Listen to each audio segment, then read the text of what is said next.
Good evening, everybody. Those of you who've been here in the waiting room, sorry for the delay, but we're about 5 minutes in and ready to get started. So welcome to the Practice Best Practices National Park Artist Residencies Workshop. I'm Dan Santoro of S&G Project Gallery Art Brokerage, and I'll be hosting this evening, but you won't be seeing a lot of me. I'd like to start off by thanking our generous funders, Rockland Charitable Trust Foundation, and the New Bedford, Fall River, Dartmouth, and Fairhaven local cultural councils, local agencies that are supported by the Mass Cultural Council, a state agency, and Mass Development, TDI, and the Barr Foundation, and New Bedford Creative. We're also supported by generous in-kind support from our partners, the National Park Service, New Bedford Art Museum, Artworks, New Bedford Co-Creative Center, New Bedford Creative, and S&G Project Gallery Art Brokerage.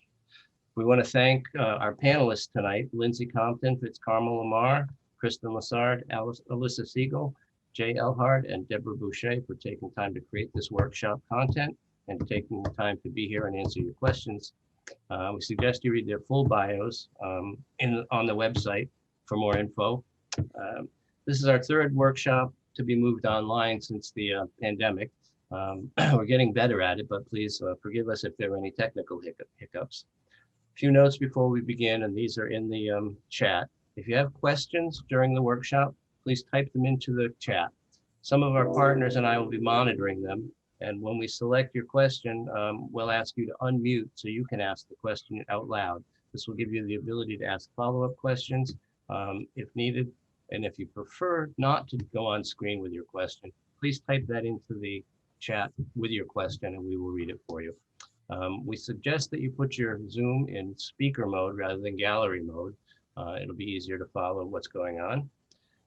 We will have a short online survey at the end of the meeting or just before the end of the meeting. And you can fill it out right here online. We ask that you do that because feedback is very important to us. Also, you can add comments in the chat and as we're wrapping up. Any feedback you have at all or suggestions for future workshops are quite welcome. We will also be putting resource documents up after, as well as the video of this workshop. Those will all go up in probably about 5 or 6 days after this workshop is complete. We hope that you're following us on Facebook and Instagram and that you're on our email list. And without further ado, I'm going to introduce our first presenter for the night and hand over the program to Lindsay Compton from the New Bedford Whaling National Historic Park. Lindsay, take it away. Thanks so much, Dan, and thank you all for being here this evening. It's so great to see new and some familiar faces. So thank you all for joining. Before I actually jump right into my presentation, I'd like to share a land acknowledgement with everyone. I'm currently in downtown New Bedford, forgot where I was for a second. Currently in downtown New Bedford, and I'd like to first acknowledge the earth on which we learn, live, play, and work. This is the original homelands of the Mashpee Wampanoag and the Aquinnah Wampanoag nations. We recognize the full breadth of our collective painful history, including genocide and forced removal from this territory. We honor Indigenous people who still call this land home and encourage everyone to check out Massachusetts Center for Native American Awareness to learn more about education opportunities for both Native and non-Native peoples. We all must become intimately familiar with the ways in which we benefit, ways both seen and unseen, and use our collective energy to uplift stories and ensure that our national parks serve all people. Thank you all. Now, if I can jump right in to my presentation, I'm just gonna get that ready so I don't mess it up when I share my screen. Give me just a second. Here it is. Okay. All right. Can everyone see that? Great. Getting a couple of head nods. Awesome. Okay, so My name is Lindsay Compton. I am the Arts and Youth Coordinator here at New Bedford Whaling National Historical Park. And I'm just thrilled that everyone is here tonight. I'm so excited to share this information and share all of these beautiful National Park Service employees and beautiful artists that we've worked with. So first, I'd like to talk about how art made its way into national parks. Obviously, art was here long before we called them national parks. The first kind of images we see of art are petroglyphs and pictographs from across the Southwest and Intermountain West. These places obviously had their mark by Indigenous peoples. This photo specifically is of a petroglyph by Fremont people about 1,000 years ago in what is now called Dinosaur National Monument on the Utah-Colorado border. So art existed long before national parks did. Just want to acknowledge that art didn't start in national parks when they became national parks. Art existed in these places long before park rangers arrived. This photo here is done by a gentleman named Ansel Adams. I'm sure some of you have heard that name. And this photo was taken at a place called Canyon de Chelly in northeastern Arizona on Navajo land. And in the 1930s, Ansel Adams kind of did a small tour of some Southwestern national parks to promote tourism and also to capture the beauty of these incredible places. I've read a couple of quotes, not sure if they're accurate or not, that Canyon de Chelly was one of Ansel Adams' favorite places to photograph. Canyon de Chelly is interesting and unique in that it is one of the only National Park Service sites that's co-managed by the National Park Service and the Navajo people. And then we look at modern art in national parks. This is a photo from Alcatraz Island, which is a National Park Service site. And this is a piece called With Wind by Ai Weiwei. And you know, a lot of people don't recognize that national parks aren't just these kind of big Western national parks, Grand Canyon, Yosemite, Yellowstone. National parks exist all over the United States. There are over 400 units of National Park Service sites, including Hawaii, Alaska, American Samoa, and Guam. And I kind of see the Artist in Residence program building upon the legacy that artists have created in national parks since we were humans that could make art. And the way we do that is by inviting artists in. We have over 50 artist residencies across the National Park Service. This site here is interactive, and I am actually going to pull it up here. This site, which will be shared with everybody, is nps.gov/subjects/arts/air.htm. And it includes an interactive map of all of the National Park Service sites that host artists. Now, I will say this map is woefully out of date, and not all of the sites have accurate information. So there does take a little bit of patience and sifting on this website. And that's why we've brought together 3 sites that actually have a current Artist in Residence program, so you can learn kind of intimate details of our programs, but also I want to encourage everybody to explore these 50 sites that have residencies. And if you just hover, if you go to the map and you just hover over the site, it'll tell you which location you're looking at. And then if you click on it, it'll take you directly to the Artist in Residence page for that park. So we do have that one page that kind of includes all National Park Service sites, but we don't have a running list of sites where you can just go down one by one. You have to click on it and go to each individual site because each national park administers their program differently. So our national park, New Bedford Whaling, let me present this. Oh no, oh no, oh no. Technology, here we go, present. Okay, our national park has an Artist in Residence program that's been in operation since 2017. In the last 4 years, we've worked with 10 Artists in Residence. Our residency is quite different than other national parks in that we don't have housing for artists. So our residency is a studio residency. We provide about 300 square feet of studio space within a larger makerspace that makes up the entire second floor of one of our park buildings. And we really like to work with a lot of locals because of that. Obviously, housing, if folks can afford to rent an Airbnb in the area for 3 months and do a residency, that's awesome. Most people don't have that available to them. So our residency is hyper local, and we love that.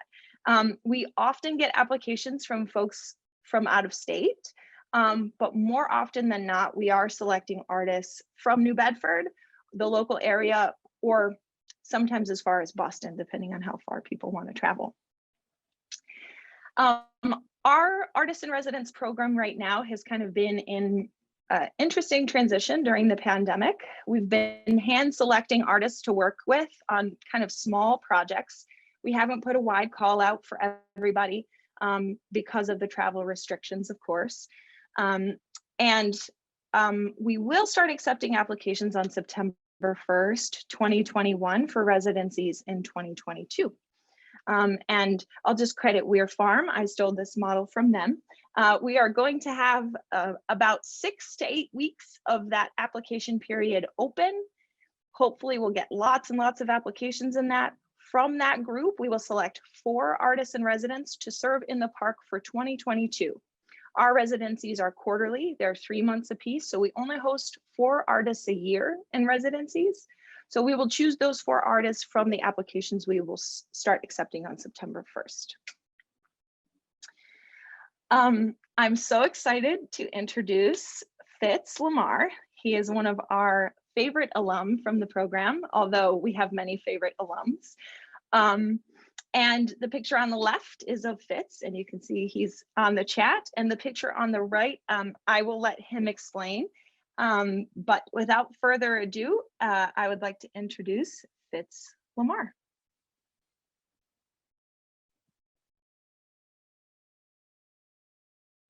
You're muted. All right, there we go. All right. Hello, everybody. My name is Fitzcarmel LaMarre. I'm an artist here in New Bedford. Made my way over from California, and before then was raised in Miami, Florida. But I was born in Boston. So I've kind of made my way around, but right now, New Bedford is definitely home. My experience is working with kids and making workshops and kids programs and such. I've been a high school teacher in Fall River with an art program there as an artist in residence, and different workshops that I've definitely worked with the park on. So that's where my relationship began. And the image that you saw there with Frederick Douglass was from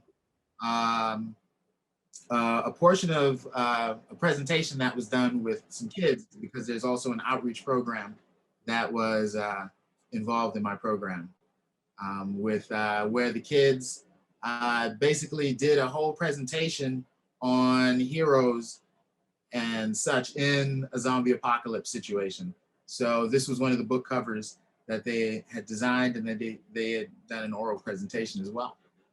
So it was a pretty cool project. And all of this is around the New Bedford project that I'm launching, or that I have launched, and ground zero was at the National Park during my artist in residency. So this graphic novel basically puts New Bedford in a zombie apocalypse situation, but also uses history and the geography, and the city itself as a character. So 2 times before, New Bedford was the richest city in the world. So in the zombie apocalypse situation, it'll be the 3rd time. So utilizing the resources, actually with the National Park, when they let me know something was coming up, I kind of jumped on the opportunity. So I'm kind of here to speak on how easy the setup is with getting in. There was no special, well, the special treatment the parks give, they give to everybody. It's one of the places I can say is it's always a pleasure to work at the National Park. I was even there with a change. Lindsay kind of came in as Emily was retiring, and it was a seamless transition, and everything really went really well on both sides. Because I was, a little concerned for how the project was, because Emily was one way, and then now I'm getting to learn Lindsay, they were very similar. Whoever does the hiring over there at the parks is very consistent with their staff, I'll say, because they very helpful. They kept me on track. As artists, definitely do our thing and kind of be a little nutty sometimes. They kind of kept things going. So I was able to utilize funds, not even like I got paid, but there was also a budget for me to create different events, basically, around my graphic novel. And then I had a bunch of events, 3 t-shirts, even gave the prologues out. So there was a lot of hype around it. And the part was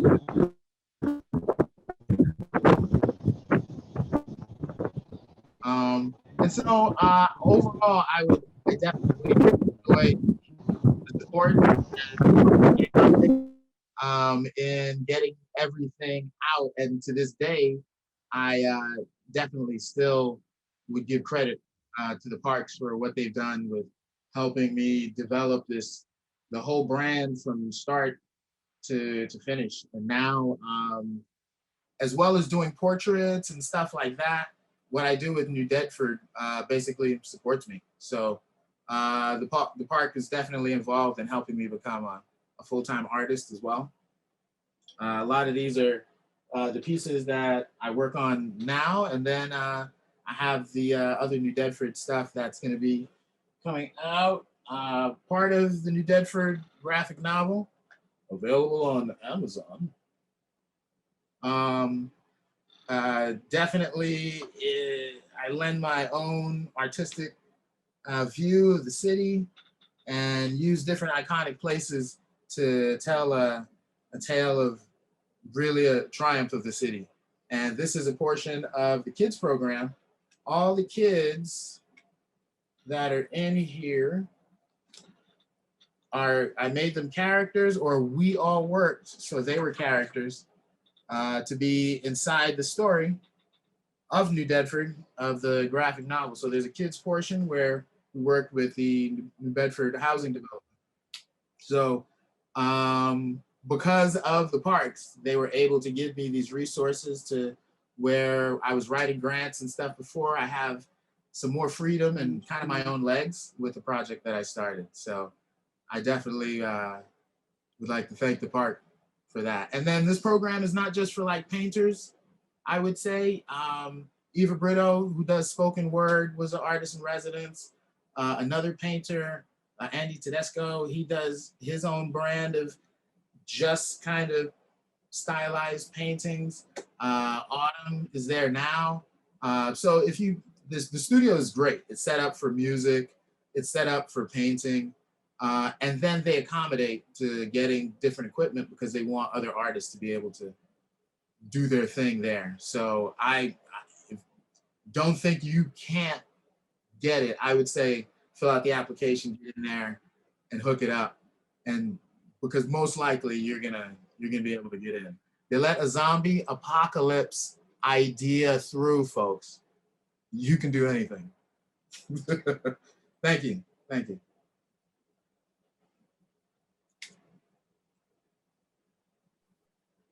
Thanks, Fitz. And one thing I'd just like to add about kind of the amazing project that Fitz proposed, not only the incorporation of people from the community in the story, but also the continuation of the project beyond the residency. So kind of the nugget of the idea of New Bedford started in the residency. And then after the residency ended, Fitz came back to the park and said, okay, how can we get this into print? How can we do the next step? Let's get the prologue out there. And so we've been building on the success of his residency for many years. I think, Fitz, you did your residency in 2018? Yep, and 2019 was the fellowship. So just throwing it out there, there's There's continuation, folks. There's continuation. Absolutely. And specifically in our park, as I mentioned, we are a studio residency. There also has to be a public component to the projects that are proposed. So we need to see that there is a direct public benefit to the work that you'll do in the park. So this residency at New Bedford isn't for people who want to hole up in a studio and not talk to anybody. It's quite the opposite of that.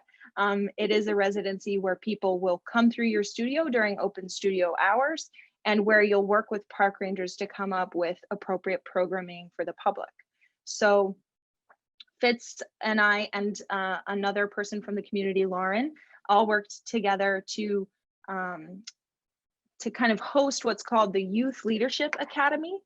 And during the Youth Leadership Academy, we brought Fitz in and he did the painting workshop where we covered historical people from New Bedford. And that's where you saw that lovely poster of zombie Frederick Douglass. There is also amazing other zombie posters from all these historical figures that we got out of that. And I still hear from kids now talking about how cool that program was, how cool it was that they got to draw Frederick Douglass with like half an arm and a split tongue and all these crazy things. So I just wanted to add that. And I believe the next person is Kristin. Is that correct, Kristin?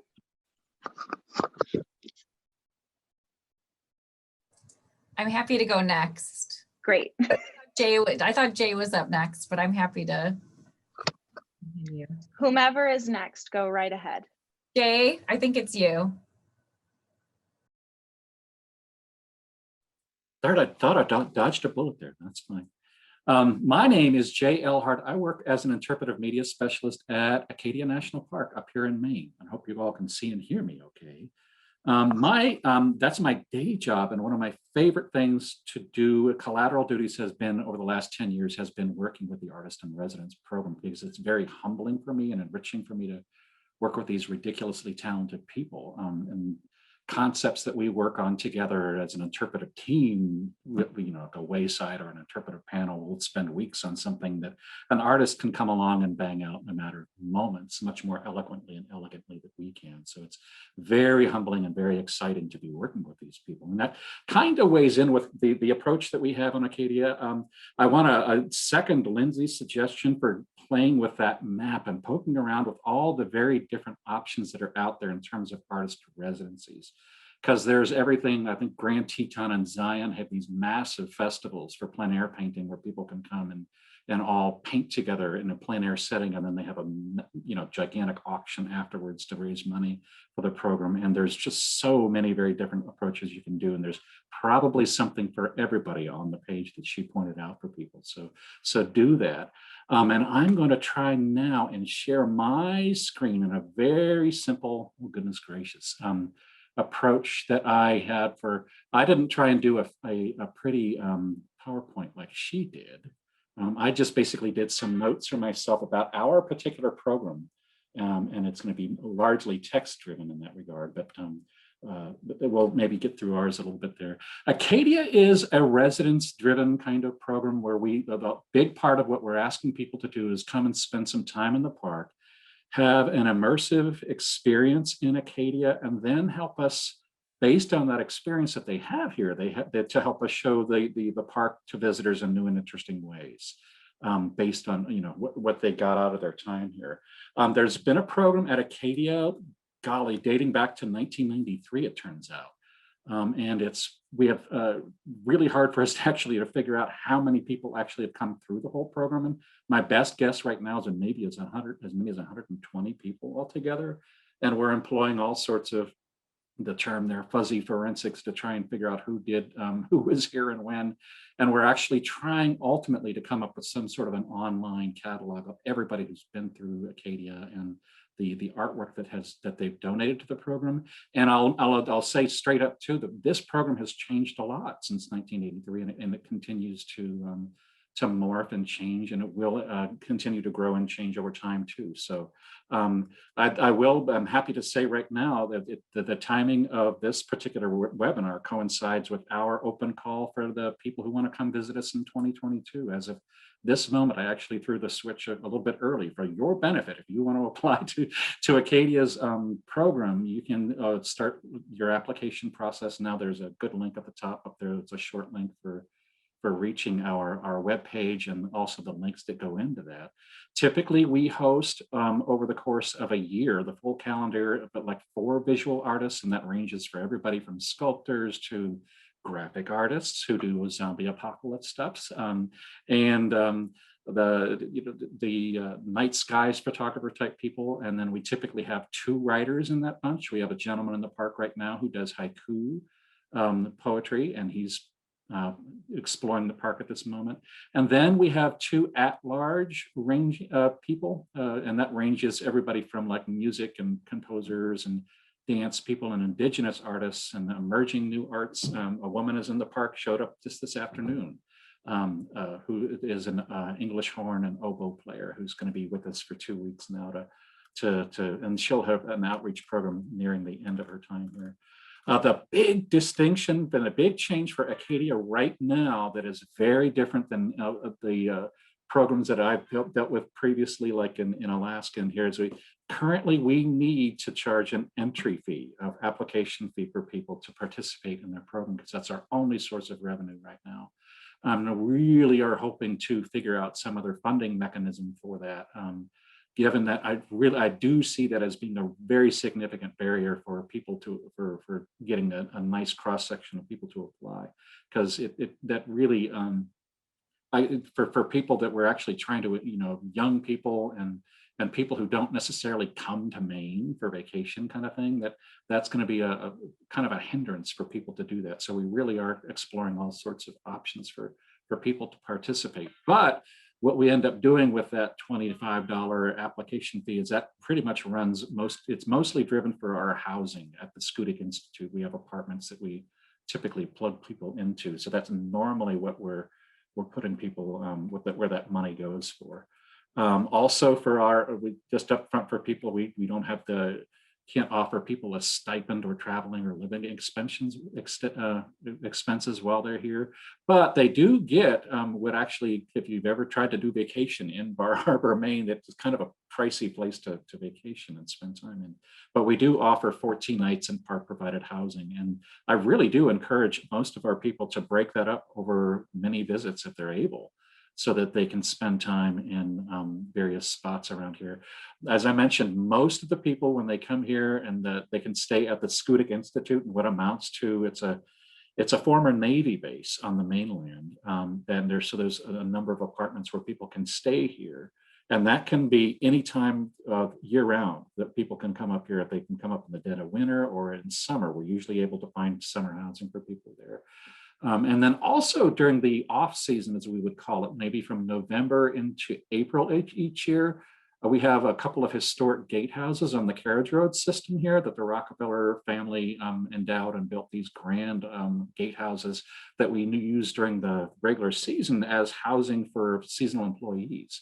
But when they go home after the end of the summer, we actually are able to plug some of our artists in these nifty grand old places here in the late fall and summer months. And it's I jokingly refer to it as being like spending time in the hotel in The Shining. You have these great big cavernous places you can hang in and run around in your socks and shoes to pretty much for yourself if you want to. It's a fun place to be. And you wake up in the morning and you go cross country skiing or hiking on the carriage roads immediately. And then the final option that's on there actually did include a snapshot of this really rustic remote ranger cabin that we have on Isle of Howe. And it's the most similar to an experience in my alumni artist who I actually knew from Alaska. This is very, very similar to the cabin we had at the Muir cabin up in Alaska. It's 60 miles off in the middle of nowhere. And the difference between this cabin and up there is you won't see that there's big nails poking out of the shutters here at this one, because up in Alaska, they have to keep the bears out of the cabin. But this still is a very rustic, if you want to have a primitive experience in Maine, this is a place where you have to hike in for a mile or two and carry everything you need with you. You have to keep your cold things in a stream and use an outhouse and that. So, and that's a fairly challenging place to be. So I'm not highly recommending it for lots of people who aren't into doing that. So there's only a few people that I'm going to encourage to have that true rustic experience. But it can be a lot of fun for people if that's what they're kind of seeking out there. And also, we also have a public outreach component as part of ours, and they vary tremendously depending on how they turn out, what each individual person is kind of looking for. Ours is really considered to be a largely self-directed residency, where we kind of let people be on their own as much as they want. We don't have an itinerary figured out for them. We can arrange for staff interaction. We had a woman come a month or two ago who wanted to hang out with our botanist and the vegetation crew. So she actually spent a day on the trails with them, dealing with some invasive species kind of thing. So that was a good experience for her. And we can arrange that, but by and large, we want people to, like I said, be on their own and have some goals before they even get here, what they're hoping to accomplish. And we really want them to leave here after having a fully immersed experience in the place. And then we give them time to go home and ruminate and create and think and ultimately come up with a piece that they think will help explain or share this place to visitors in a new and interesting way. And it's really fascinating to see what people end up doing and contributing for that. It's just really, really cool. And the pieces that people end up donating to us, we end up putting on display in a couple different gallery spaces around the park. And that's part of my job, is to continue to find places to put these things on the public display. And again, on that permanent online catalog, if you wanted to take a quick look, I think I can maybe navigate there quickly. Yes, this is like one example of one of our artists, Sue Charles, amazing painter who spent some time at that cabin on Isle of Ho and did this amazing painting with the gold foil that's on there. And this is like an entry for a particular artist on our catalog. So she gives us a statement about it. Then we have the bio about Sue Charles. And in this case, we actually have, we're blessed at Acadia to have a really strong friends group with its own little media team. I shouldn't call them little because they're usually, undergraduate photography and video producers or graduate students at this point who put together short videos in this case, about Sue Charles. And Sue also happened to be one of the people who we call a resident artist because she has a summer home actually within a few miles of the park. She doesn't need to have housing. So we basically offer those folks to be the added distinction of being a resident artist, so they're not limited to 14 days. They can spend as much time as they want to in the park. They can spend some time at Isle of Ho and in Schoodic if they want to, but they basically, the whole point of the residency for them, even if they think they already have a pretty good relationship in the park from being a local person in the area, but this allows them to have a little bit of a deeper dive into some additional areas of the park so they can, see the park in new and fresh and interesting ways. We hope that they're there. So again, let's see if I can pop back here, this catalog that I'm talking about, the fuzzy forensic on here. So we've got, these are the people that in my time in the last 4 years or so, these are all the folks that I've either got good information on or been able to put together the visual artists and the writers and at-large people. And then we have this long list of people that we think were here that we're hoping to figure out at some point and then flush out their details at some point too. So it's kind of going to be an ongoing, interesting project for us over the course of time to fill this out a little bit more. So I would encourage people to poke around in there a little bit more. Also wanted to offer people that I mentioned that we have our online application. This is like a PDF of what the experience is like for people. This will be available as a download for the people who are watching this particular webinar, so they can get a sense, if they're interested in applying, what it's like to go on the cafe website and what it will be. There's this long, exhaustive detail information that they want to have here. about the program itself and the site description and all that good stuff. And I'm trying to go down here for the questions themselves, so people can know that they need to select which category they want to be into.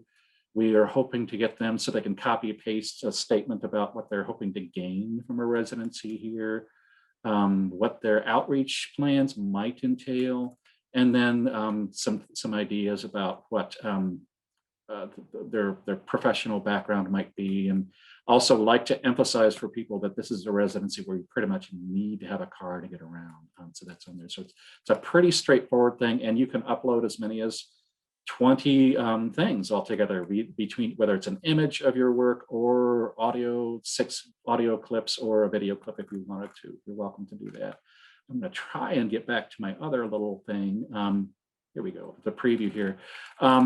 So we just a real quick thing. We get upwards of 200 people applying for those 8 spots that we have at Acadia each year. Our jury process, we're very blessed. The last time we had a jury, because we held off on having one last year because of the pandemic, but we had 19 people serving on 3 different panels, and that ranges from a lot of past participants, people who are alumni of the program, like to help us shape and select people who are going to be part of it going forward.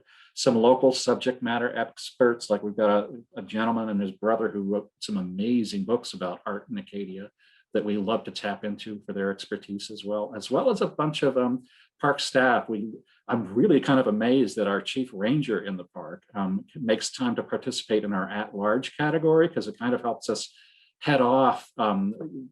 Therese can give us some clues about whether this would be a good fit for the park based on the superintendent's compendium and these sort of limitations that's there. And it's also a good idea to give her an early heads up on any sort of surprises we might expect to have to throw her way. So I'm just, like I said, amazed that our chief ranger makes time to look at a big pile of applications for people each year.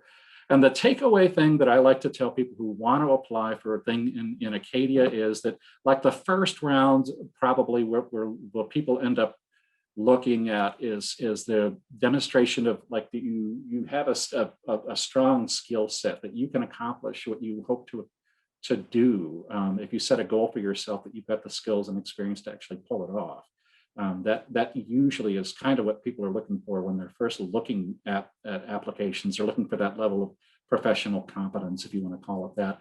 And then, honestly, when it gets down to crunch time and we have to pick the final 8 people and alternates, the conversations get to be about what people's sense is of what they can help us show visitors Acadia, what new ways and interesting ways they can show the park to visitors for. So it really does get down to being about that. So, and a little bit of advice, if you're thinking of applying for Acadia, please spend some time on that clunky little fuzzy online catalog of who's been here before, and then give us, honestly, give us something fresh and new, of things that you think ought to be included in there too. That's honestly what we're looking for. We're looking for fresh perspectives, diverse ways of going about doing that. And I think this is now my privilege to direct, and I'm going to try and see if I can unshare my screen to anticipate Dr. Deborah Boucher. How do I get out of this now? I'm sorry. How do I stop share? There we go.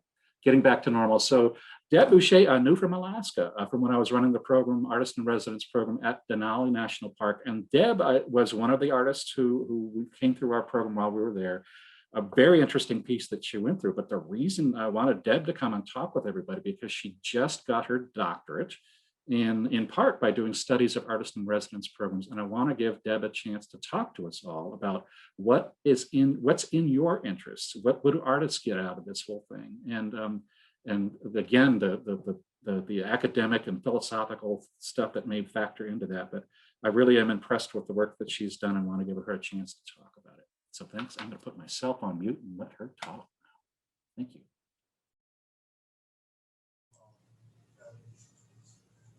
Okay, now I got to share my screen, right? Oh, there it is. Good. So the screen that you're going to see is a lot of text, because I like to have that record of the text for myself, as well as the fact that I can pack more in than I can say. So my name, Deborah Boucher, and my thesis for my dissertation was that residencies contribute to a positive type of worldwide community. And just to be clear, there are a lot of things called residencies, and there seem to be more these days because it's a word that carries some panache. So I kind of limit myself to this definition here. So it's got to be run by somebody else, and other than the artist participants, and other than like a commercial enterprise that runs a lot of different things. It's got to be a little bit self-assigned. Let's see. So some of where I've gone as an artist to participate in artist residencies, I know you guys were talking about something around 2018 being a long time ago. Well, I started this in 2011, the same year that I graduated with a Bachelor of Fine Arts. And the first one was in Sweden, and it's called Art and Nature because it's a art and ecology type residency. We're getting more of those out here. It was the first year for the female director. It was the first year for the residency. And, but the area itself is full of artists of different ages and different media. So I thought this ought to be fun. And it was absolutely wonderful. In the picture, you'll see the studio of a fellow who made prints. He had a huge printing press, and then he would hand color them in with either watercolor or something else, but it made for beautiful work. Next one was, in fact, it was right after I got on a plane and went from Sweden down to Toulouse, but France's Draw International. So there were 3 people, if you count the young daughter at age 10. She was very helpful running the residency. It's been there quite a while. The Caylus is in the southeastern part of France in an area that's known as the Languedoc. And anyone who knows French knows that normally that would be pronounced Caylus, and you'd never say the S, but the Languedoc language did have different pronunciations of a lot of words and different spellings. So the residents were in the home of the owners. The owners were British. They retired to France so that they could own some property there and get someone else to help pay for it. And the male owner had his PhD from England. And I guess the female, they expressed it that the female owner, his wife, was a gallery owner and a gallery director, but I found out later that she actually just had an art gallery in her garage. So I think you could sense that they kind of misrepresented themselves, but it was pretty. So let's look at another one. Ireland's Burn College of Art. Now you'll notice by now that everything I've gone to is north, and I admit that I have a priority of being in a cool climate. I don't like heat. So near Ballyvaughan, which is just a small town, very close, very, like almost on the coast in the west, and not far from Galway, was this beautiful college which had its own tower in it. We would call it a castle, but I think they would call it a castle, but we call it a tower. It's just one big round tower that you have a continuous circuitous stone walkway up to the top. And so one level could be used as a small gallery, one could be used for something else investigative. And on the very top, they had a fireplace. I'm glad they didn't have one down below, but a fireplace and enough benches and chairs. We had poetry readings up there. And on a wicked night in Ireland, it is lovely to have a poetry reading. So they actually had once they found out the program worked, they purpose built a house that would house about 6 residents with a couple of shared bathrooms. And your art studio was in the college in the student studio area, which was kind of fun because you always could overhear everyone's conversation. You had to be careful what you said, but you got to see everyone's work every day if you wanted to. You could just walk through and see how people were progressing. And then, of course, the National Park Service is Denali National Park. Rather than showing you beautiful pictures of the landscapes and the mountains, which you can probably find online, I did want to show you my contribution, which is this wolf. If you could blow it up, you'll see that that sort of scattered information across the top, those are words. And what happened was that while we were in the cabin, we found that we had all these old National Park Service maps hanging on the wall with a couple of clips. And I started to look at them and I started to think, you know, those are names that have stuck with this geographic region for a long time. And I went through every single map and copied down all the place names and turned it into this covering for this wolf. While I was there, or just before I was there, one of the wolves that, the she wolf that directs the, I'll say clan beneath, but you know what I mean, was killed by a farmer as she stepped just outside the park boundary. And people were really outraged about that. And I don't know the politics there, but it hurts me to see anything killed that didn't seem to need to be killed. So that's the way that one went. But I do just want to interrupt Deb real quickly. That piece that you saw there of the wolf is actually 6 feet square.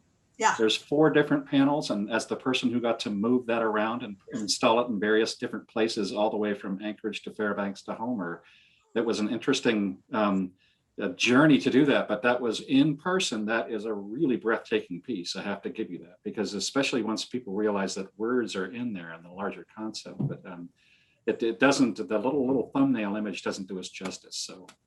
Thank you again for that piece. I know it's still one of the favorites that the visitors see in the visitor center at the Nolly Visitor Center up in Alaska. Thank you for moving it. I just figured it would go in storage. I didn't know that you display them all the time.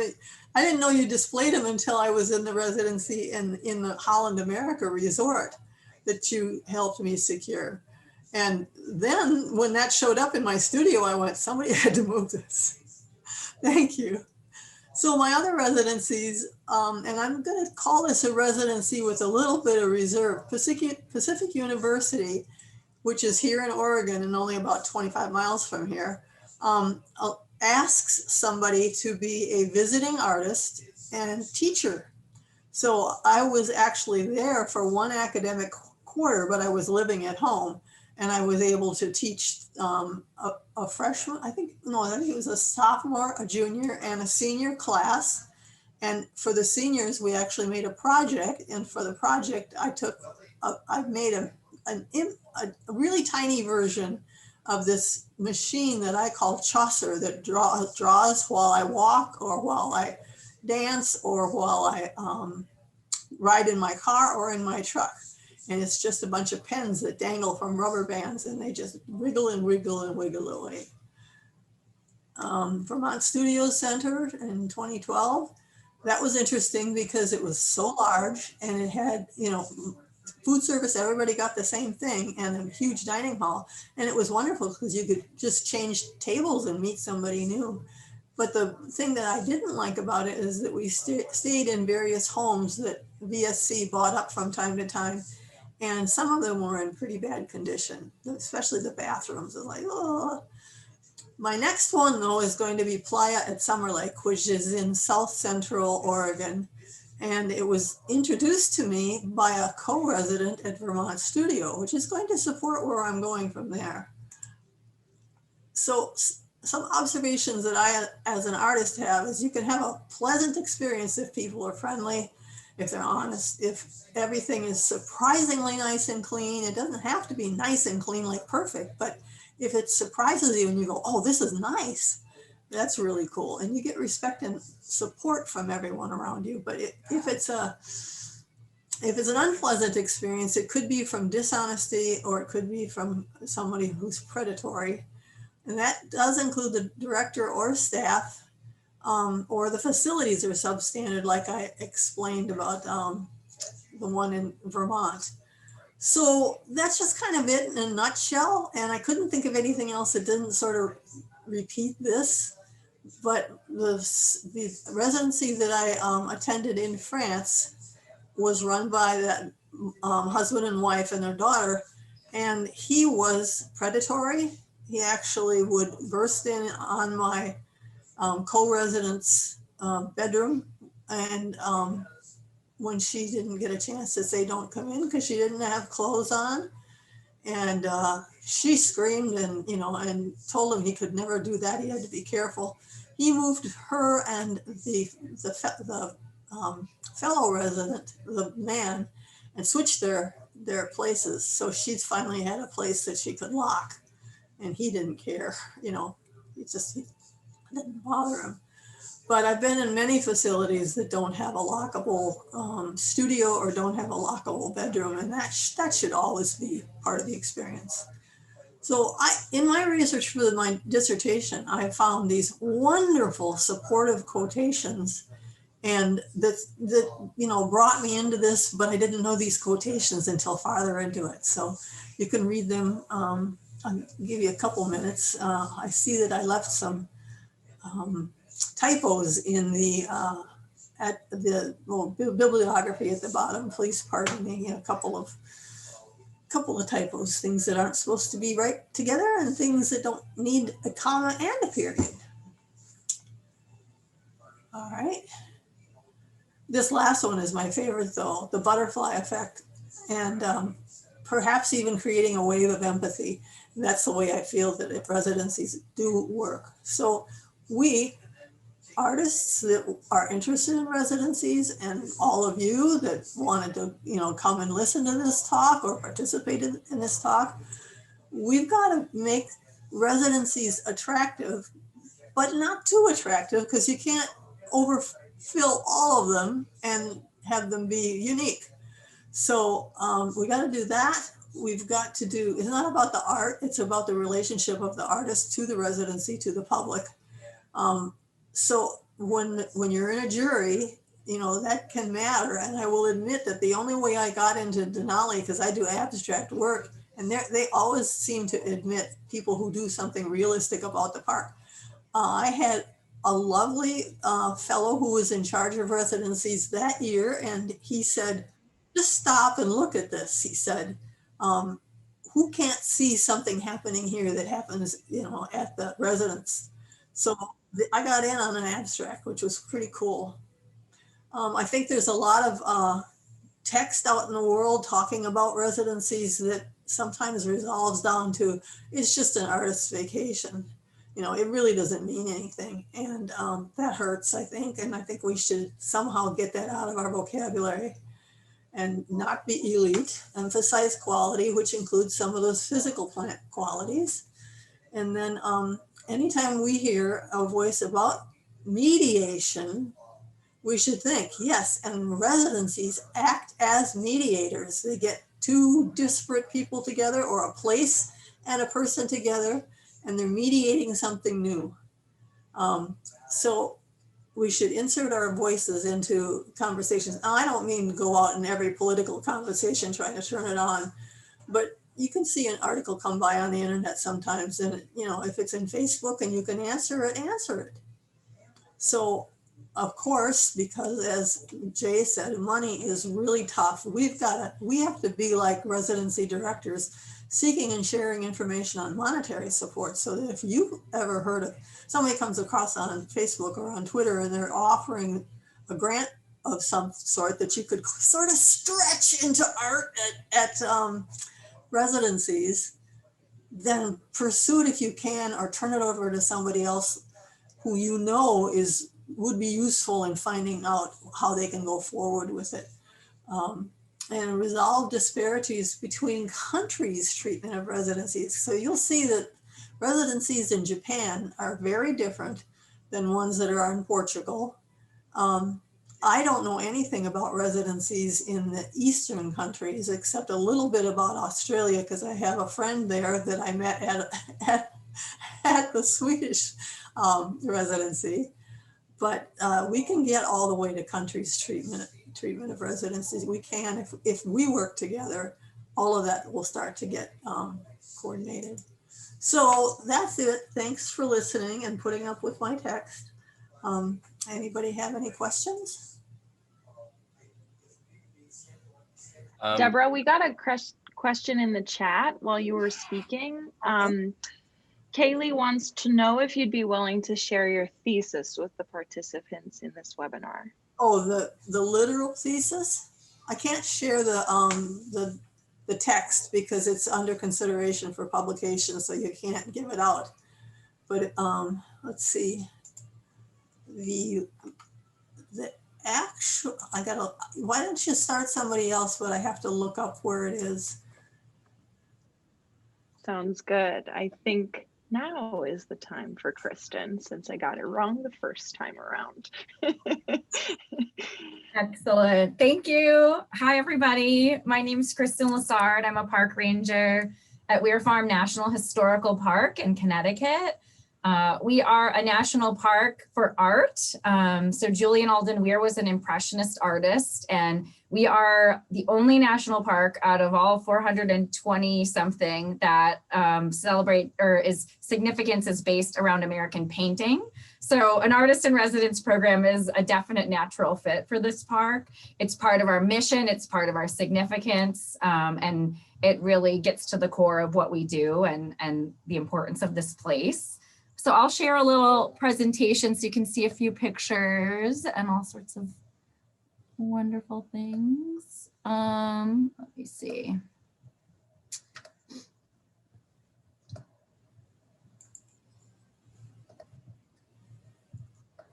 So I know I see a few folks on here from who are familiar with Weir Farm, but maybe not everybody is. All right, are y'all seeing my presentation? Excellent. So Weir Farm National Historical Park, again, is a national park for art. So the picture you see here are 4 red buildings with a stone wall in the foreground. The larger building on the right is the Weir House. That was the home of Julian Alden Weir and 3 generations of artists that were inspired by this place. Most of them were landscape painters, but our artist in residency program covers a wide variety of artistic styles and mediums. So, and then the 2 other buildings that are to the left of the larger house are uniquely architectured, beautiful historic studios. One of is the Weir studio, the other is the Young studio. And so those are historically furnished. Those studios are not part of the residency program. They're like stepping back in time where visitors and artists can go and see where the artists lived and worked. So one of the key things at Weir Farm is that the tradition of artists coming in here and being inspired to create, being inspired by nature and their surroundings, this legacy of creativity is an unbroken tradition since 1882, when Weir first came here and made a little watercolor painting. So part of our mission as the National Park Service is to continue this artistic tradition at Weir Farm. And you can see by the pictures here that it's still a story that's happening today. It's not something from just the past, artists of the past. And it's so important that we continue that tradition by providing art supplies to visitors and art classes. And then we get tons of plein air painters and artists that come here to create on their own, plus by offering this artist in residence opportunity for people. It's very important part of what we do. And I think Weir would be very proud to know that that tradition is still going today. So I'll switch gears and talk a little bit about our residency program.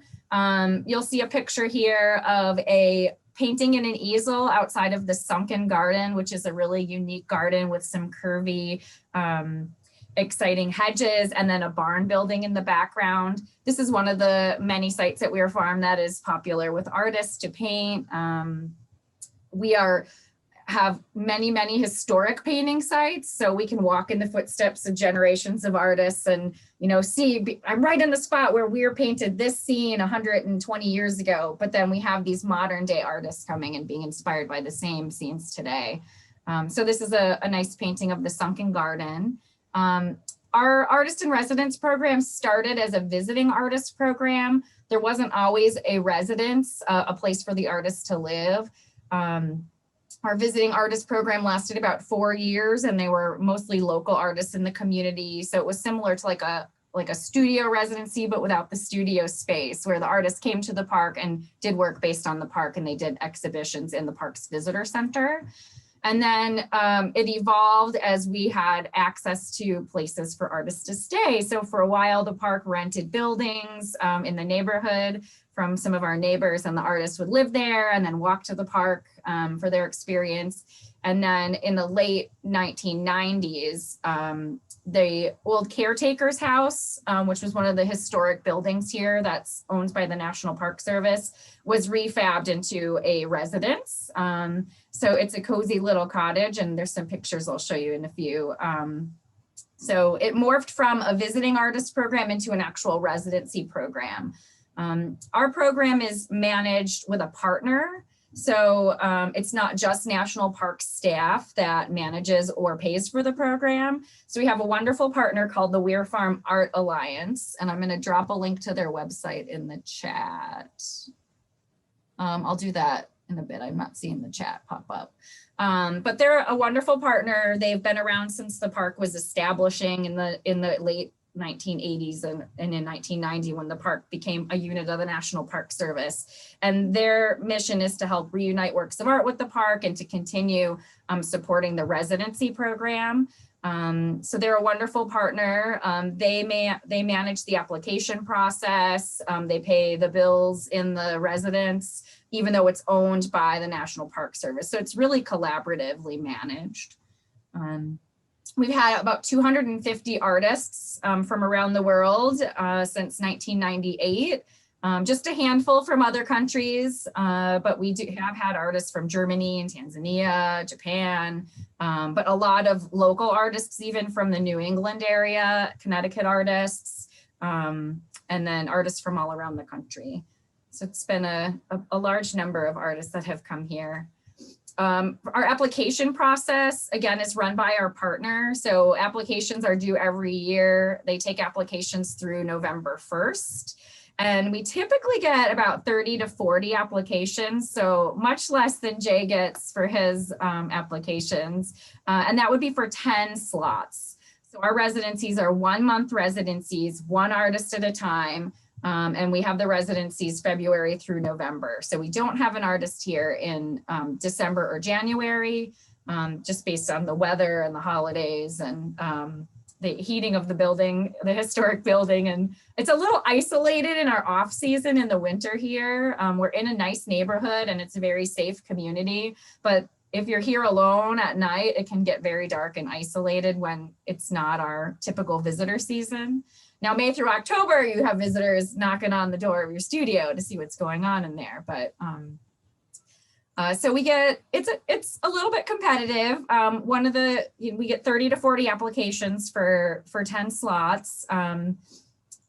It's a juried process. So we have a jury. We don't see names. We ask artists to submit images of their artwork.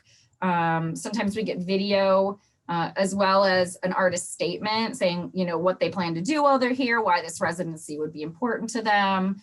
And then there's a blind jury panel that includes, local art experts, people who work in the local universities, some former artists in residence.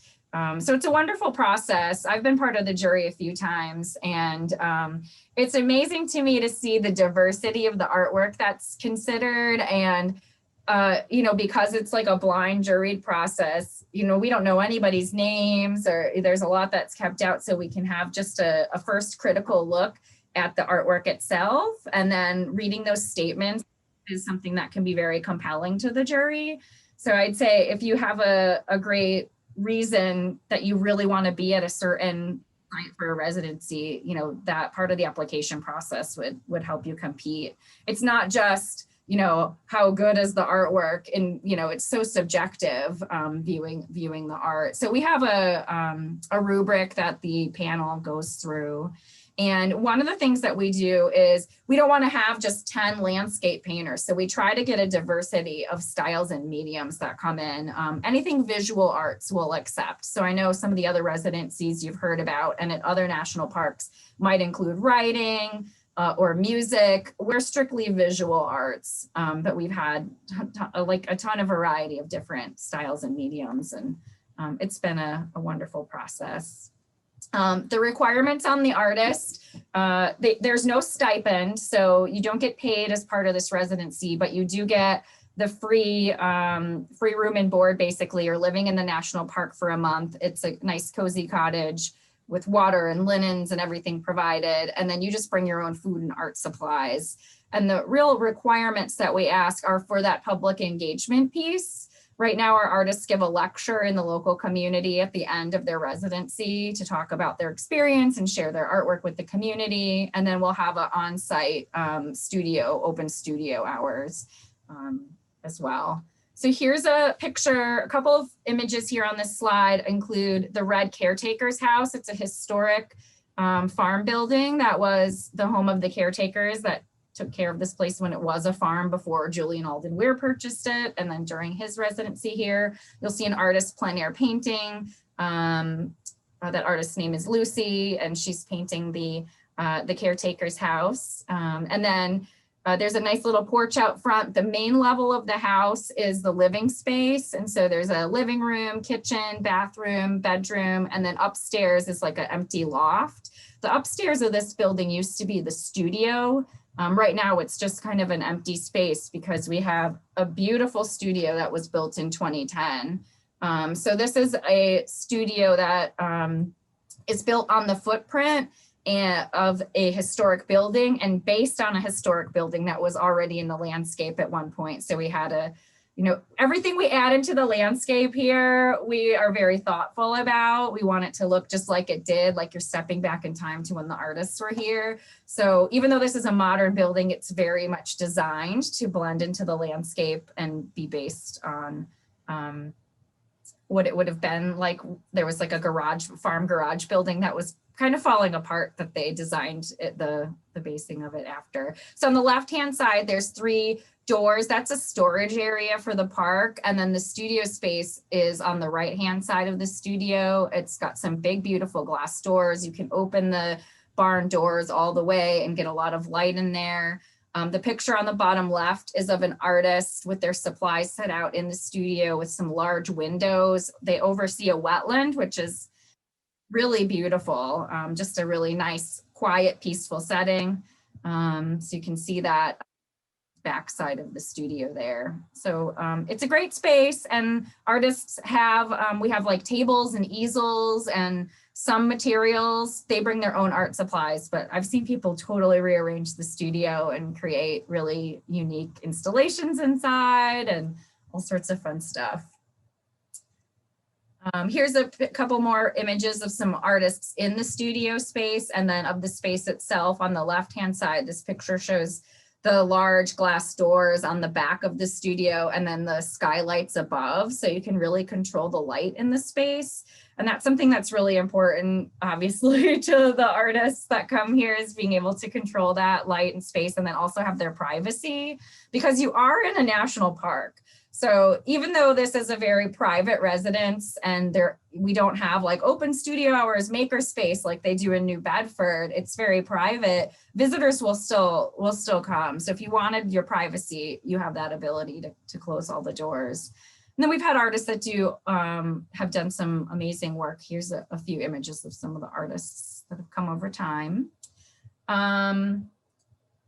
And then here's a few more images of some artwork that's been created by some resident artists, our artist in residence alumni. There's a nice winter landscape painting of a stone wall, a beautiful spring landscape painting of the peonies in the terraced gardens. We've had some photographers that have come, and there's a little skunk cabbage poking out of the snow in the image on the bottom left-hand side from an artist, C.O. Morrow, who was a artist in residence in 2011, and then he still continues to be engaged with the park as a visiting artist. And then there's 2 other unique textile and fabric pieces that were created by other artists. So a really amazing diversity of work, and we try to stay connected with the artist in residence alumni. The Weir Farm Art Alliance, who's the partner that manages the program, has done an amazing job of that throughout the pandemic. Our program was put on pause in March of last year, And we haven't had an artist since then living in the residence, but they've created a video series with reaching out to all the artists and residence alumni and doing online exhibits. And then their website has over the artist and residence alumni featured. So definitely check that out and learn a little bit more about the amazing artists that have come here and spent their time. But I won't yammer on about that because we have an artist and residence alumni here who can talk about their experience at Weir Farm. So I'm pleased to introduce Alissa Siegal. Alissa, take it away. Thank you, Kristin. I'm so thrilled to be here. Thank you for having me. And I'm excited about this event because this is such an incredible resource and it's really available to anybody. And I kind of stumbled upon the call for artists to submit, and never did I think that it was anything for me or that I would get accepted to or that I could do. And I got in, and it really changed my life, I'll say, because it was so fantastic. And Kristin, of course, was incredible. All the Rangers just made anything they could do to share the beauty and the riches of the park. They were delighted to do. So I did put together a slideshow that kind of shares what my experience was like. So I'll just go through that. So a lot of this Kristin already shared with you, but basically my regular artistic practice is like a combination of working in my studio and working outside from life. And so when I wrote my application, I said that what I wanted to do was go around the park and spend my time painting. I just thought it was really exciting that there was this unbroken chain of artists for over 100 years that had been working there.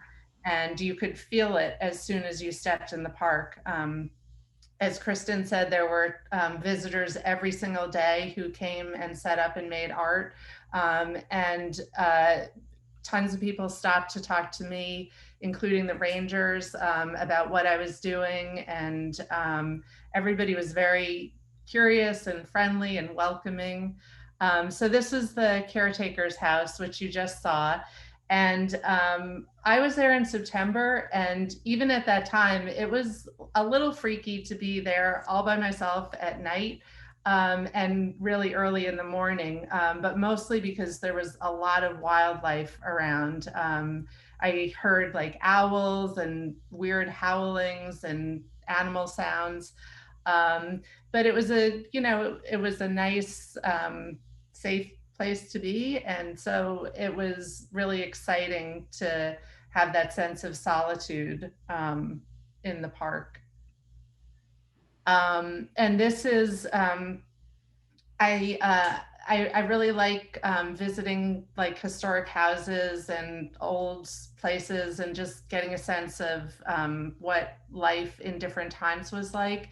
So it was kind of magical to be here and have the ability to just walk into the home that Weir lived in with his family, and to see the paintings and the books, and it was just incredible. And Weir has ranger-led tours of the house, of the outbuildings, talking about how the farm was lived on and used over the years, talking about the stone walls and how they were built, like so much interesting information about the place across this span of time. And this was actually a tree right outside of the farm, outside of Weir's house.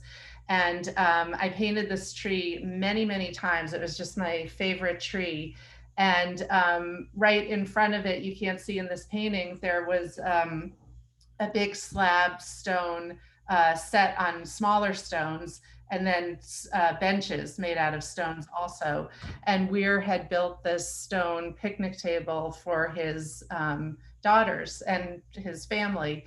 And then he made paintings of them at the table.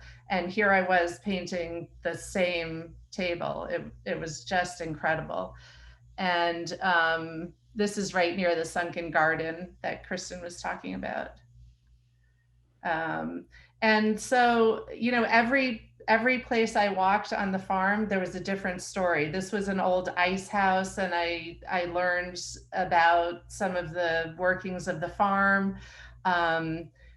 You know, this is behind me is a path to an apple orchard. It's just like history dripping everywhere, but it feels very active because of the care that's taken to preserve what's historical and the energy and excitement brought by visitors. And when I was there, actually this family came in like a little bus, and it was a mother and father, and they had like 6 kids, and they were traveling all the national parks. And so they happened to arrive at Weir when I was there, and they went inside the welcome station. And as Kristin said, they have little art kits so that visitors can go and make sketches and different activity books for young visitors to engage them with the park. So feeling like I was a part of the structure of such a welcoming, rich, available to everybody place was really special. And these are some of the paintings. I did, I think about 30 when I was there, and I worked outside for the first half of the day. And then the second half of the day, I'd go back to my studio and work there. And I had time to get to projects that I never have time for during the normal course of events.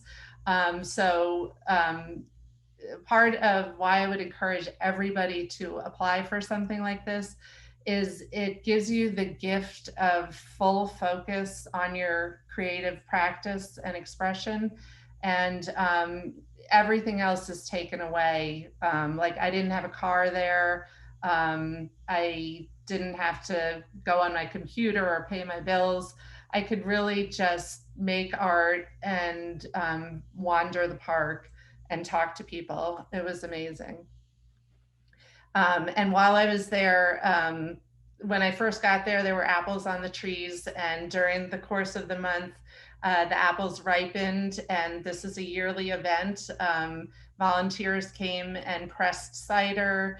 A woman who's been coming, I don't know, Kristin, maybe like over 30 years, came and brought the same cake she brings every year for the people who are pressing the cider. Like it's really this incredible community that I was wholeheartely welcomed into and felt very fortunate to be part of. Dimitri Wright is he teaches a lot of classes at Weir, and while I was there, there was a full moon painting session that I took part in. There was a glitch, so it was actually not a full moon. So we pretty much painted till twilight and then raced to finish in the darkness. And there were just little candles set up along the pathway. So, you know, it was such a rare experience, and you can see how many people showed up to come paint in the dark, basically at night. It was just wild. And then we came in and talked about the paintings afterwards. So this is the studio. And again, you know, to have a space like this, just specifically for me to make my art, that gift changes you as an artist. And I can't encourage you strongly enough to go for it, because it's transformative. And this is me. Kristin talked about the public piece of it.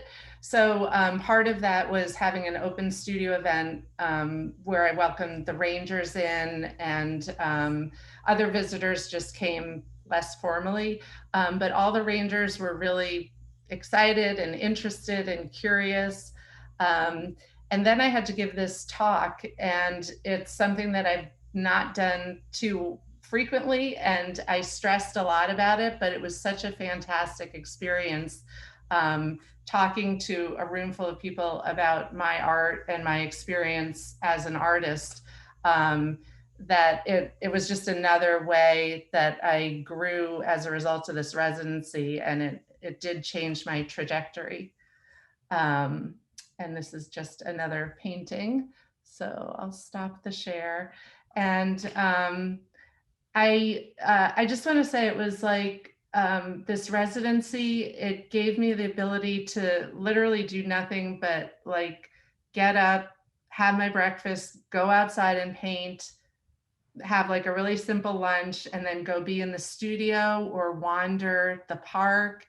And being in a place where people are only there to share like what's natural and available, and it's just like, and it takes you out of the every day-to-day cares and worries and concerns, and it just gives you this moment in time where you can just exist as an artist, and you're surrounded by incredible people. So for me, it was, you know, it was, as I keep saying, it was transformative, and I can't encourage everybody enough to put in your application and do it. That's great. We've had some excellent presentations. We've been getting some questions in the chat, which we're going to ask some of you to read, even though some of them have been answered. It's best to get them on the recording so that people who watch the recording later can actually know what's what. And if you have other questions, please type them into the chat, and we will go through them. And I'll also be pushing out a poll in a minute for people to take. You can take it right here on the screen. It's not compulsory, but we really appreciate all the feedback we can get. So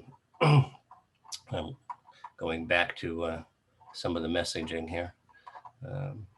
It's quite a long chat. There have been a couple of questions specifically for Weir Farm, Mhm. around if a letter of recommendation is included in the application packet, how are they used? And then the kind of second and third questions were around volunteer forms and copyright. So Kristin, if you could start with that while Den digs up the other questions, that'd be great. Sure. I'm having a tough time recalling if there are recommendation letters that we consider as part of that application process. Lindsay, do you remember? I know you were part of our jury. I don't remember reading any letters of recommendation during that process. I don't think they're part of the application. I think it's a letter from you, the artist, and then like a resume or CV, and then images of your artwork. So I feel like we don't see those letters of recommendation. We talked about that with some of the jury members after the last jury, and they said like, for them as like the professionals in the world that would be like giving a recommendation letter, like writing one for one of their students or colleague from the past that they've worked with, it's like it's a big ask to ask for a recommendation letter. It takes a lot of time from these professionals. And so a lot of residencies don't ask for them anymore because they realize that, I mean, obviously if someone's going to write you a letter, they would recommend you. So if there were background check or reference checks or anything like that, it would come after you were selected, I think, for the most part. But again, every residency is different, so that looking at that application process is important. And then I can speak to the copyright. So when you become an artist in residence at most national parks, they sign you up as a volunteer. We count your time as volunteer hours towards our volunteer program. And then also if you're living or working in the national park, if you got injured, you'd be protected. There's like legal protections for you. So it's a benefit to you to sign this volunteer agreement form in case something were to happen to you while you're here. But there's a little box on the volunteer agreement form that says, anything, any images taken become part of the federal government's property or something like that, which can be very scary for an artist. You have intellectual property rights over your art. So what we do at Weir Farm is we write in the position description, and I put it in the chat, the exact language, basically saying like your artwork or images of your artwork do not become property of the United States government. We would ask your permission and crediting rights before using images of your artwork in any way. We do take pictures of the artists out in the park at work, and we use those for promotional reasons. If we're going to use an image of your artwork, we would talk to you about that. And if you didn't want us to use it, we would not. So I don't know if that hopefully answers your question. I would expect you could negotiate that out of any volunteer contract anywhere that tried to use it anyway. Yeah. If there's something you're not comfortable with when you review any of the agreement paperwork, because like for our residency that's run by a partner, there's an agreement that they have you sign. And then we also have you sign the National Park Volunteer Agreement. So just if there's anything that's unclear, make sure you communicate with the people who are signing you up for the program and make sure you fully understand all that mumbo jumbo, because we are the federal government. So hopefully it's worth the paperwork to get to this awesome experience, because there is bound to be some kind of paperwork. Yeah, true. Alexandra Walters. I'm just going to jump and say Acadia and Denali exactly. Sorry, Jay, I muted you right in the middle of when you were talking because something crazy was happening with your microphone. Can you try again? Yeah, let's see if it works now. No, you're having a delay, Jay. Interesting. Hmm. Well, I was just gonna get from what Kristin just said. That's the same range you have with a volunteer agreement you have had Acadia, and also the artist painting agreement that people ask permission for. I think it's great. Education, promotion purposes. That's pretty much. I hope to be the language that most artists. Alexandra Walters, you had a couple of questions. Maybe you can unmute yourself and ask.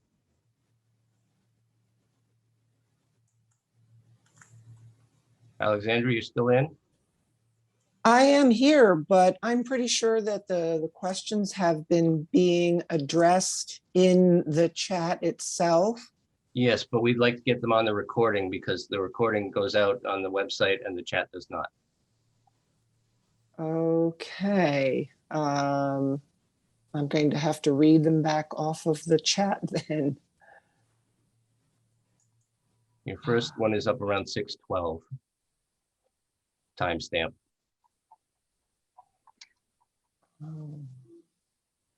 I'm so sorry. I didn't realize that I would need to do that. Can you come back to me so that I can write them down? Sure. All right, Yeah, I'll really mute quickly. myself. Thanks, Alexandra. While you're looking for your questions, I'd just like to kind of piggyback on what Kristin and what I think Jay was getting at. Unlike other national parks, New Bedford does not require a volunteer form for the residency. We actually sign each artist up as a vendor because we are one of the only national parks that provides a stipend. So we provide $2,500 for a 3-month stipend for that studio residency that I mentioned. As such, that would be double dipping since we're paying you out of NPS funds. We can't also sign you up as a volunteer. So at New Bedford, things are quite different than other sites. And we do not ask for any copyright over any of your materials. So just so you know, New Bedford is quite different than other parks in that way.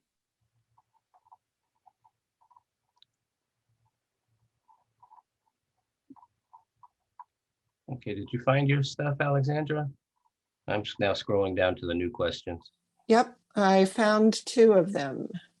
My first question was, can an artist in residence in the Acadia Park stay in their own camper while they are completing their artist residency?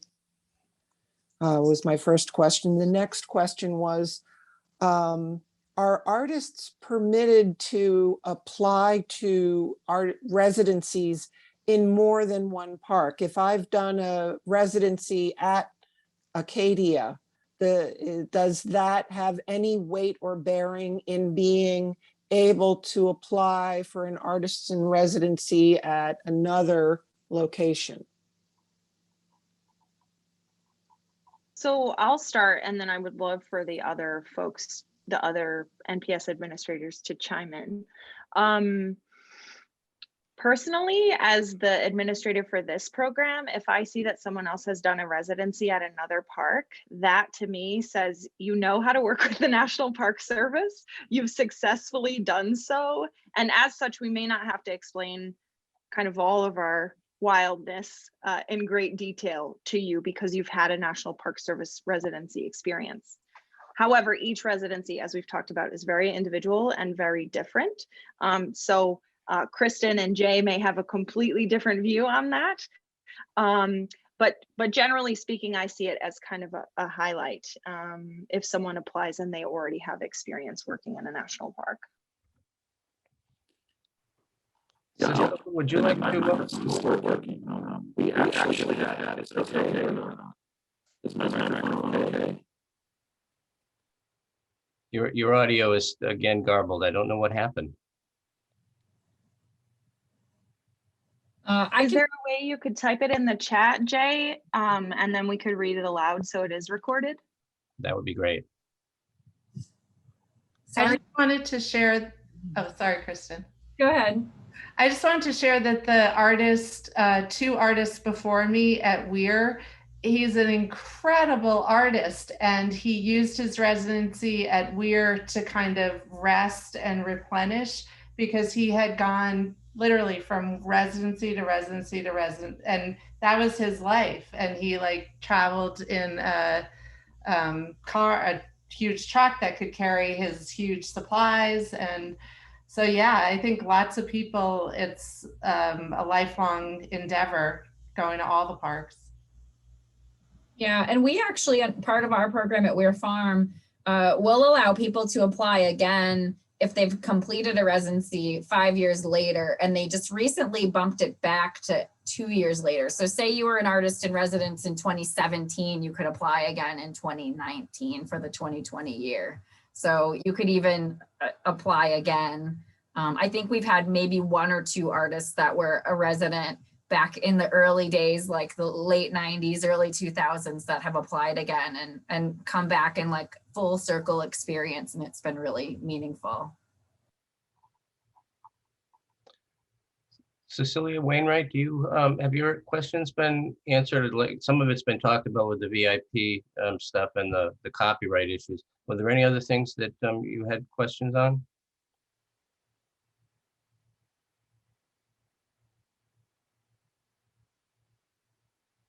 Okay, guess not.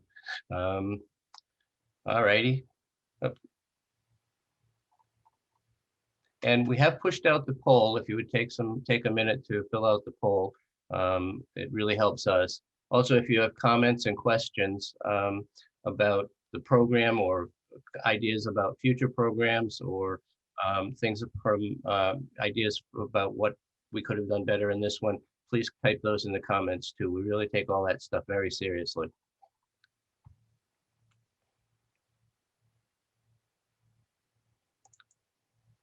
Any other questions out there? Would you like me to read my thesis? Oh yeah, that's a good idea. Sorry, I saw that before and then I missed it on going back through. That's okay. It's slightly off topic in a way. So this is what I put in in my dissertation. I contend that artist residencies, sites of exchanges of several types, support the continuity and growth of a pro-terra network, an ethical counter to the idea of a terrorist network, imparting upon the world a flexible, globally active, and inclusive community of ethical, aesthetic, artist philosophers, and supportive people. Furthermore, I believe that residencies should take their place in the philosophic study of the ecology of community and because I'm both an artist and a philosopher, I have to just remind you that to me, artists and philosophers are the same thing, but we tend to talk of them differently because they came down as different disciplines. I think they're merging.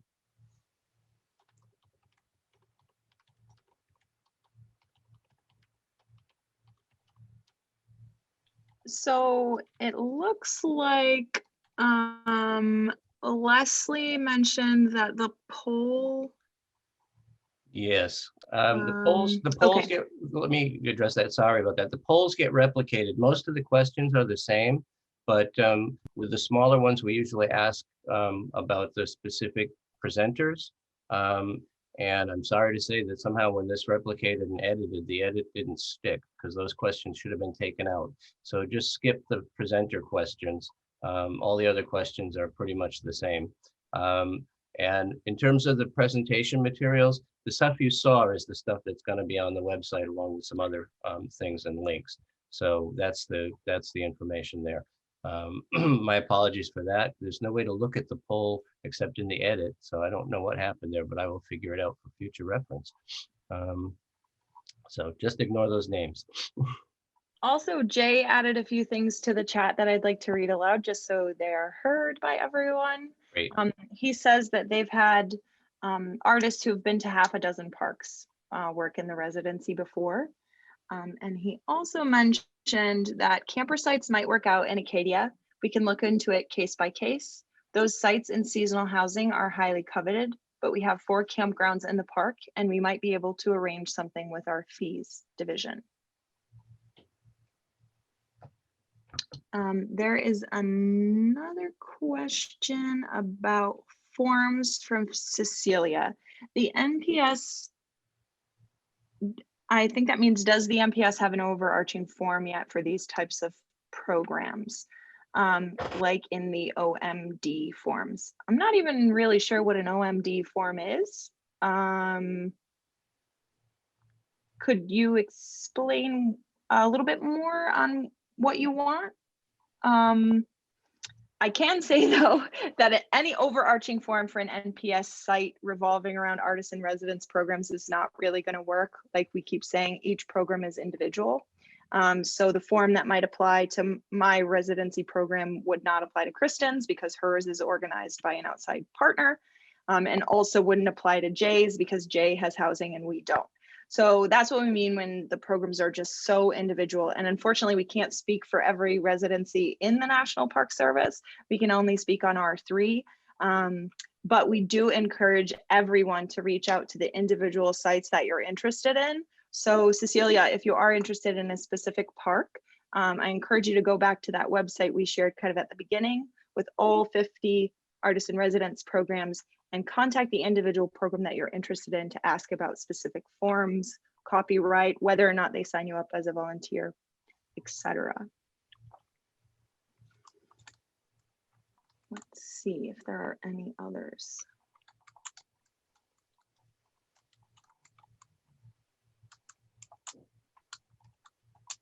Oh, OMB, yes.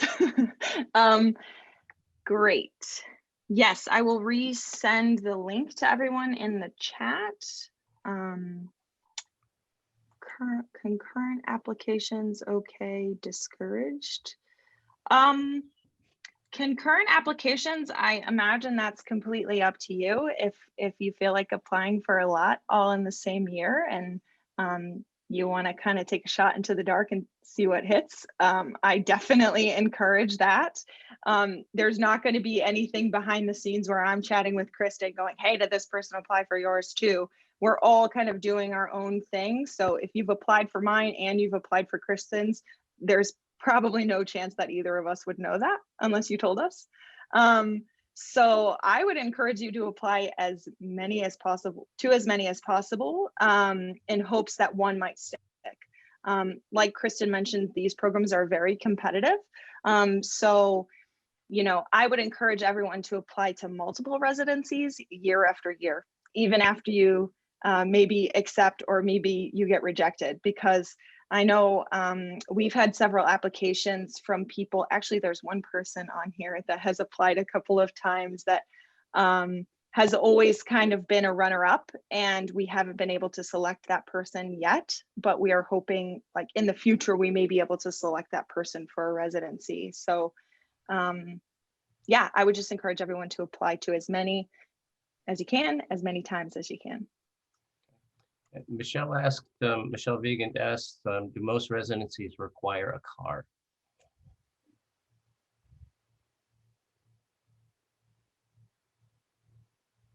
Kristin, I see you answered it in the chat. Yeah, I would say, you know, again, it's like some will, some won't. It depends. Some places are very remote and you might just need to get to the residency. Like Alissa said, she didn't have her car while she was here, but she was like then immersed in the park and needed to bring with her food. And so some of the parks that are more remote, you need to like pack everything in and you get there and you're there for the duration. Some parks are in urban areas. I mean, there's national parks in cities and places with great public transportation. So I think it really, again, just depends on the park and its ability, you know, connection with public transportation or not. And then some parks even have like little tram shuttles that bring visitors around the park. So you could utilize those during your residency, but typically you need to find your way at least to the park. Great. Jay added, it's a 90-minute drive between some sites in Acadia. A car is needed.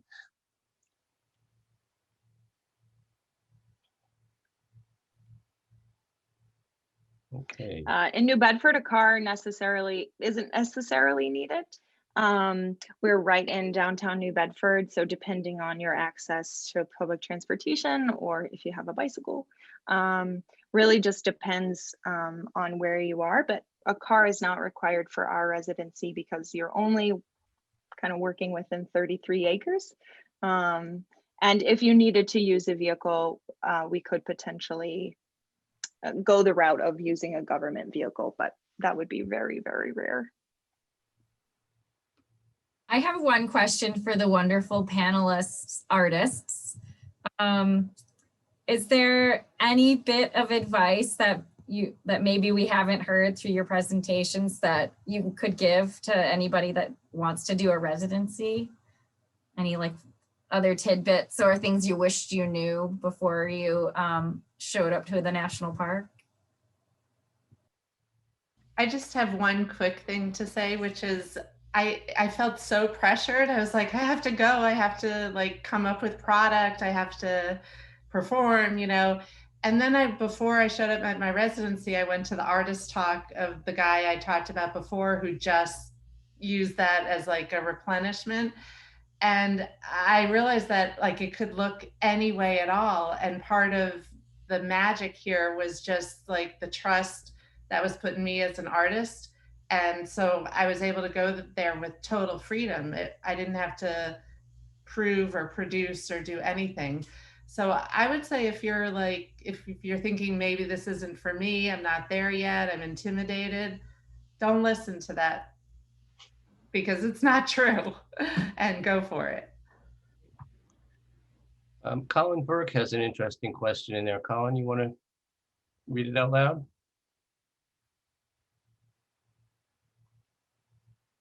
Colin? Okay, we'll read it for him. I have a process that doesn't require on-site work except for a few days. Oops, it just scrolled away from me. Except for a few days. I'm wondering if I can talk to someone at Weir about doing this in the off-season months of December and January.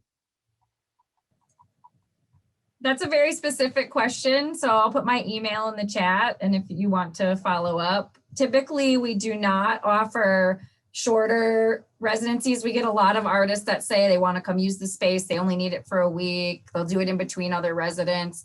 But this is a professional artist in residence program where everybody's like applying and competing. So it wouldn't quite be fair to let someone use that space without going through that process. So typically we don't, but you know, I'd be happy to chat with you offline about that. But I would say that the reason we don't have artists in December and January anymore, you know, that we close those buildings up for those 2 months. So it's not like they're just available really, they're closed up.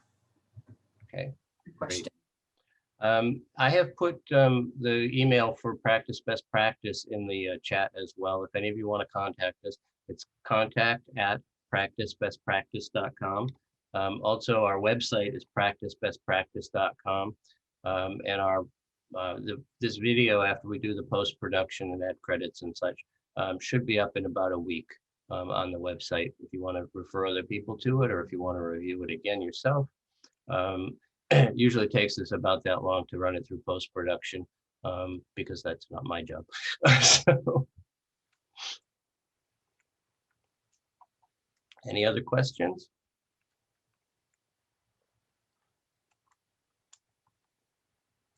Okay. And if anybody wants to capture those emails, they're in the chat now. You can copy them out.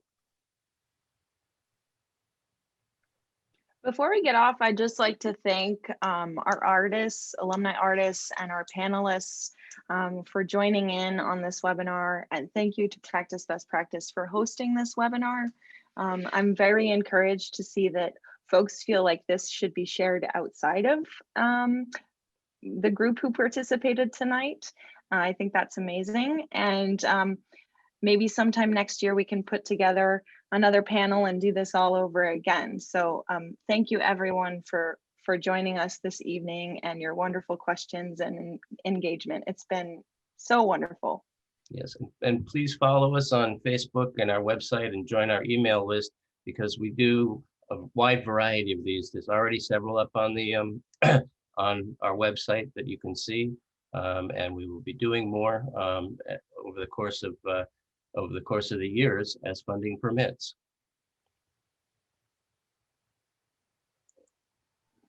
And I don't know if anyone else can see this, but it looks like Leanne proper has the best webinar setup right now. She's in a hammock with some palm trees, maybe. Jealous.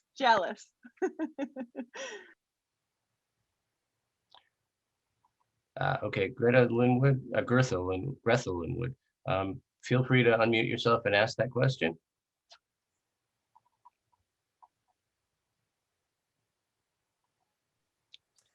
Yeah, sorry, I just turned in late here, but and maybe you've already addressed this, but if not, does the jury tend to look for artists to do more traditional types of artwork, or styles of artwork, or less traditional, or maybe representational or not? Is that anything that comes up?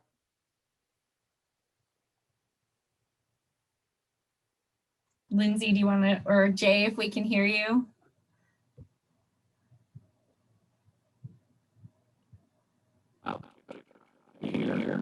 Oh, sorry. Bummer. Still not working. I can speak for Weir Farm and my experience with juries.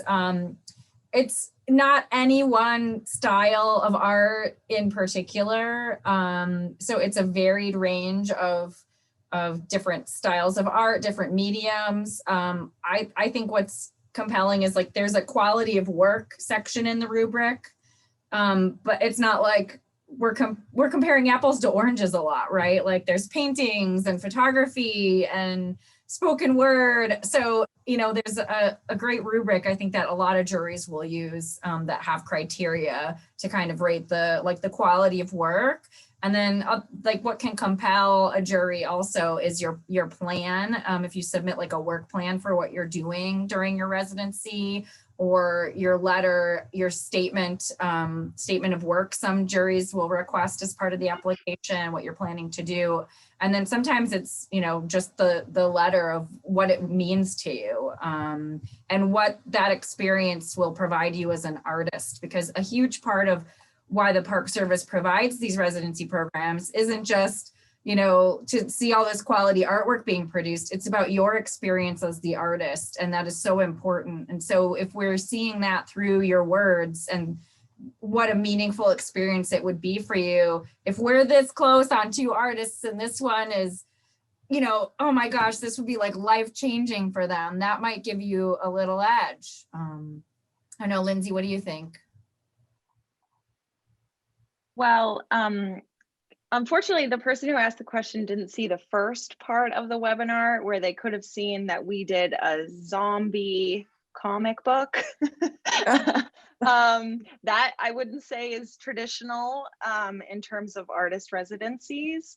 And really, just to kind of answer your question further, there's no right way to be an artist. And really kind of the best thing is you being you and you presenting your work is exactly as you would in any other sphere.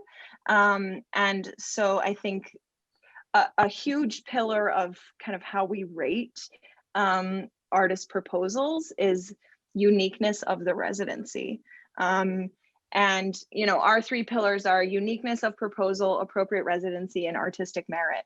And those three things are weighed, I would say, somewhat equally. And we would never not select an artist because they were abstract or not traditional or something. And just kind of outside of painting, like we accept all kinds of artists, musicians, poets, painters. We've had applications from all kinds of different folks. So kind of like Alissa was saying earlier, if you think the residency is not for you, then that's exactly why you should apply, because we need more people in these residencies that don't look like all of the other resident artists that we've hosted, right? We want unique experiences. We want unique artists. So I hope that answers. And yes, Alexandra, I will type those three criteria in the chat. Thank you. I appreciate that. Hi, Greta. Hi, Deb. Your picture was in one of my earliest slides, the one about Sweden, for everyone else to know. She was looking at the prints on the wall and in a studio. Okay, the poll is going to be closing shortly, so if you haven't taken it and you would like to, please take a minute and fill that out. Anything else for any of the other panelists? How do you get to the poll? I can't see it in the chat. You can't see, no, it's not in the chat. It should be a floater on your screen. All right. Oh, I don't see the floater, but I do see a button to press. Okay. Thank you. Thank you.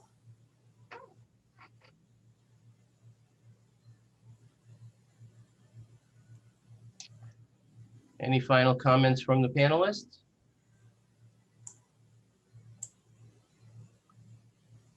All right. Sorry, Jay, about your vocal. I'll throw one more little thing out there. As far as I would say, to answer a hindsight type of question, I wish I was a little more prepared when I went in. So having, like, I knew what I wanted to do as far as a graphic novel, but I've never made one before. So I didn't know everything that entailed. So I was kind of learning as I was going. So a lot of times that's a good experience, yes. But I think because I've also served on a panel reviewing other artists in residence as well. And I think having your idea as well thought out as you can, meeting the different criteria of the different parks, depending on where you're applying. I think focusing on what fits you also is important, as opposed to just picking anything or that's out there. There might be a residency that just is a perfect fit for you that you'd be able to find and they have everything you need, as opposed to another one that might be a little too much of the roughing it or too much of, you don't want to be so close to the city. So getting with the staff that's available, you can ask any of these questions at any given time, honestly, with these emails that folks have thrown in there. I highly recommend you pursue the residency and any questions that you have, getting those answered, because I think it's a lot easier than you think. And I feel like if I can do it, anybody can do it. That's all. You underrate how unique you are, Fitz. Absolutely. Thank you. Much appreciated. All right. Well, then I think it's almost 7:30 and we're going to wrap this up. It was, I think, great presentations by all. I want to thank our panel for all that they have done. And I really hope just that you will now receive a flood of applications, as will other parks. I look forward to seeing you all in the not too distant future on more best practice seminars. Thank you very much, everybody. Good night.